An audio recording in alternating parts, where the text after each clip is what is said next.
दूसरे अध्याय की कुछ महत्वपूर्ण बातों में से ये महत्वपूर्ण बात है जो बताने वाला हूँ कि जो पुरुष विषयों में ध्यान रहता है उसको उसकी प्राप्ति हो जाती है। प्राप्ति होने से कामना होती है और इच्छा के पूर्ण ना होने से क्रोध की उत्पत्ति होती है।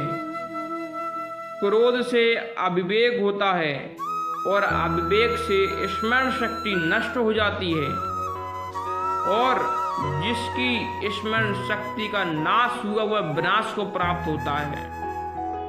इसलिए अपनी इंद्रियों और अपने मन को कंट्रोल में रखें और उतनी ही इच्छा करें जितनी आप पूर्ति कर सकते हैं। ज़्यादा इच्छा करेंगे तो क्रोध आएगा, क्रोध से आपका नाश हो जाएगा।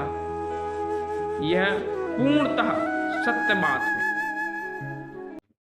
दूसरा अध्याय प्रारंभ करते हैं। श्री सच्चिदानंद सद्गुरुदेव भगवान की जय। जहाँ पहला अध्याय विश्राम हो गया है अपना, दूसरा अध्याय चल रहा था। दूसरा अध्याय का एक भाग जो आपने देखा था वह वहां पर था जहां श्री कृष्ण भगवान अर्जुन से कह रहे थे कि ना तो तुमको फल की इच्छा से कर्म करना चाहिए और ना ही निकम्मे ही रहो। फल तुम्हारे अधिकार में नहीं, सिर्फ कर्म करते जाओ। अब आगे पढ़ते हैं।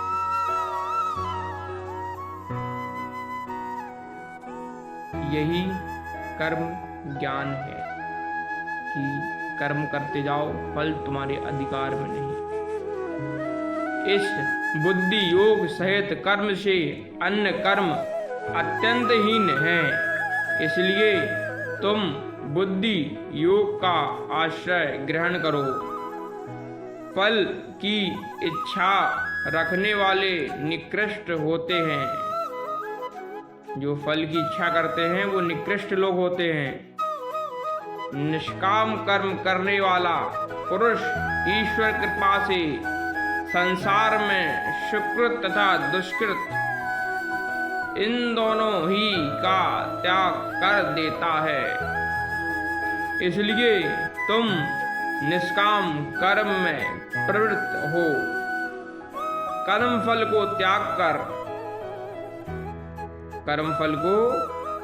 कर ही बुद्धि युक्त ज्ञानी पुरुष जन्म बंधन से हटकर मोक्ष को प्राप्त होता है। मोक्ष का साधन क्या है? कर्म फल को त्याग कर बुद्धि युक्त ज्ञानी पुरुष जन्म बंधन की इस मोह माया जंजाल को छोड़ सकता है। मतलब आवक जावक जो बोलते हैं अपन लोग, जब तुम्हारी बुद्धि मोह वन के बाहर निकल जाएगी तब तुम्हारा मन आगे सुनने वाली तथा हुई बातों से विरक्त हो जाएगा। मतलब आप फिर प्रपंचों में नहीं पड़ेंगे, ये फालतू प्रपंचों में। आप सिर्फ भक्ति और अपने कर्म से मतलब रखेंगे। अनेक श्रुति स्मृतियों के वचनों को सुनने से तुम्हारी बुद्धि भ्रमित हो गई है। मतलब अनेक वचनों को सुनकर आपकी बुद्धि जो है वो भ्रमित हो गई है। श्री योगेश्वर श्री कृष्ण भगवान जी अर्जुन से कह रहे हैं ये पहिए शब्द। जिस समय वह निश्चल होकर आत्मा में स्थित होगी तभी तुमको तत्व ज्ञान प्राप्त होगा। अर्जुन ने पूछा, हे केशव, आत्मस्वरूप में निश्चल बुद्धि वाला किसको कहा है? मतलब हे केशव, हे कृष्ण भगवान, निश्चल बुद्धि वाला किसको कहा गया है? अब श्री भगवान जी बताएंगे भक्त अर्जुन को।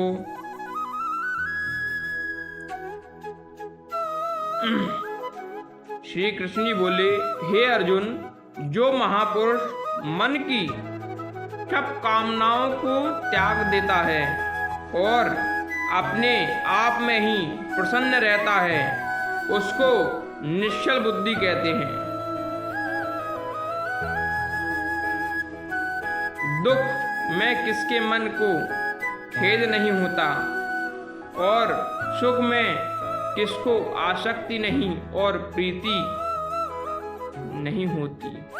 मतलब ये कह रहे हैं कि सुख में किसके मन को खुशी नहीं होती और दुख में किसके मन को खेद नहीं होता, लेकिन यह जो निश्चल बुद्धि वाला होता है वह इन सब बातों से ऊपर उठ चुका होता है। ना तो उसको दुख में सुख मिलता है, न ही दुख में सुख मिलता है। मतलब उसको कोई मतलब नहीं है दुख हो सुख हो, मतलब उसको कोई मतलब नहीं है दुख हो कि सुख हो। वह महात्मा स्थिर बुद्धि वाला मुनि कहलाता है, जो दोनों स्थितियों में एक समान रहे, ना उसको सुख में सुख हो, ना उसको दुख से दुखी हो। उसको ही स्थिर बुद्धि वाला महात्मा कहा जाता है। ना जिसको भय हो, ना जिसको क्रोध हो, उसको ही स्थिर बुद्धि वाला महात्मा जानना चाहिए। जो शुभ पदार्थ प्राप्त होने से हर्ष ना करे, जो शुभ पदार्थ प्राप्त होने से खुशी ना मनाए, अशुभ से अप्रसन्न नहीं हो, मतलब जिस उसके मन का नहीं हो तो उसको गुस्सा नहीं होना चाहिए, उसी को स्थिर बुद्धि वाला जानना चाहिए, उसी को स्थिर बुद्धि वाला जानना चाहिए।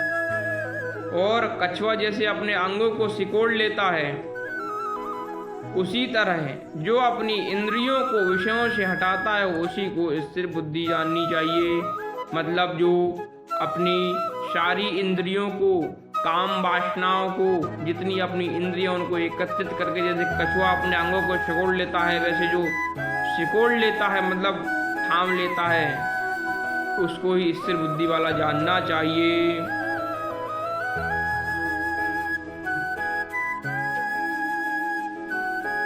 निराहारी पुरुष के विषय घट जाते हैं, परंतु विषयों में उसकी चाह बनी रहती है। परब्रह्म का अनुभव होने पर चाह भी घट जाती है।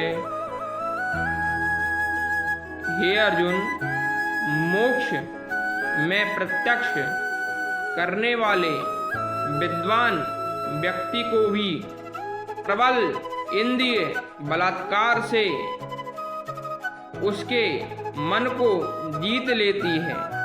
इसलिए सब इंद्रियों को विषयों से रोक मेरे विषय में तत्पर हो जावे। जिसने इंद्रियों को वश में कर लिया है उसकी बुद्धि निश्चल है। मतलब सीधी सी बात है, अगर आपने अपनी इंद्रियों को वश में कर लिया है तो आप निश्चल बुद्धि वाले हैं और आप भगवान प्राप्ति के लिए पूर्णतः समर्थ हैं।